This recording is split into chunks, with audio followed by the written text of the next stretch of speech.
Today's reading is The Girl Detective Part 3, the last story in the collection Stranger Things Happen by Kelly Link. And now, The Girl Detective Part 3. The girl detective is looking for her mother. The girl detective has been looking for her mother for a long time. She doesn't expect her mother to be easy to find. After all, her mother is also a master of disguises. If we fail to know the girl detective when she comes to find us, how will the girl detective know her mother? She sees her sometimes in other people's dreams. Look at the way this woman is dreaming about goldfish, her mother says. And the girl detective tastes the goldfish, and something is revealed to her.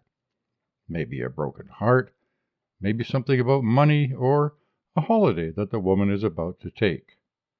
Maybe the woman is about to win the lottery. Sometimes the girl detective thinks she is missing her mother's point.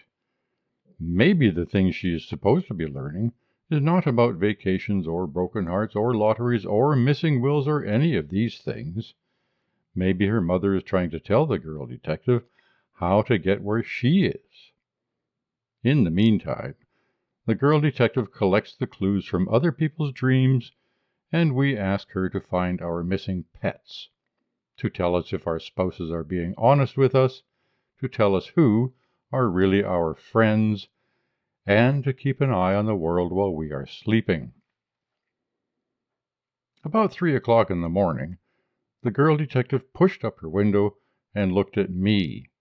She looked like she hadn't been getting much sleep either. "Are you still up in that tree?" Why we fear the girl detective. She reminds us of our mothers. She eats our dreams. She knows what we have been up to, what we are longing for. She knows what we are capable of and what we are not capable of.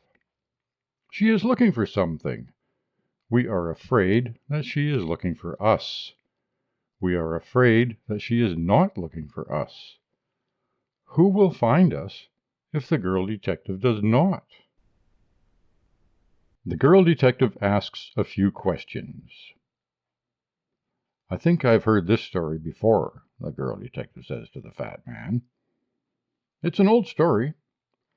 The man stares at her sadly, and she stares back. "So why are you telling me?" "Don't know," he says. "My wife disappeared a few months ago. I mean, she passed on. She died. I can't find her is what I mean. But I thought that maybe if someone could find that club again, she might be there. But I'm old, and her father's house burned down 30 years ago. I can't even find that Chinese restaurant anymore." "Even if I found the club," the girl detective says, "if she's dead, she probably won't be there. And if she is there, she may not want to come back." "I guess I know that too, girlie," he says. "But to talk about her, how I met her, stuff like that helps. Besides, you don't know. She might be there. You never know about these things." He gives her a photograph of his wife. "What was your wife's name?" the girl detective says. "I've been trying to remember that myself," he says. Some things that have recently turned up in bank vaults. Lost pets.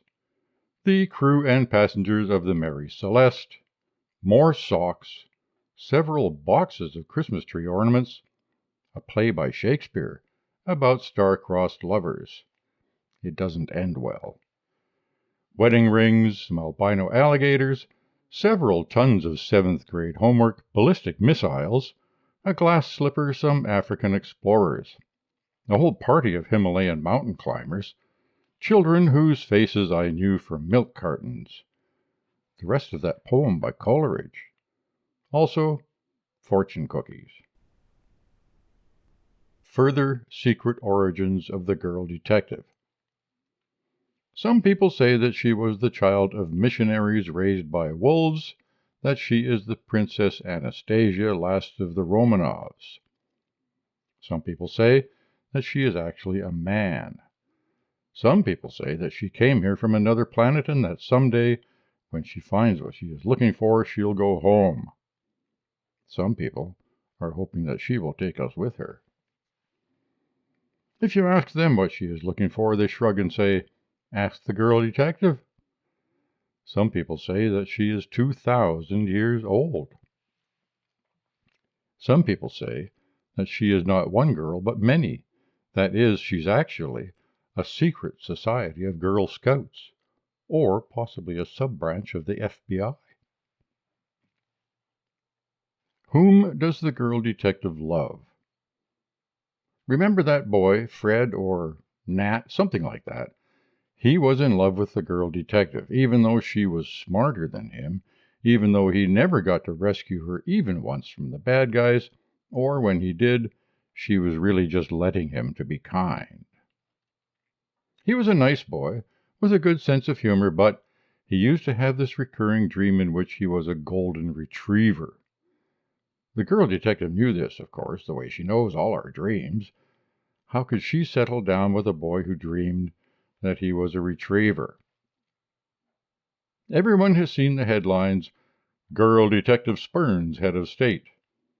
"I caught my husband in bed with the girl detective." "Married 20 years, husband and father of 4, revealed to be the girl detective." I myself was the girl detective's lover for 3 happy months. We met every Thursday night in a friend's summer cottage beside a small lake. She introduced herself as Pomegranate Boom. I was besotted with her, her long legs so pale they looked like 2 slices of moonlight.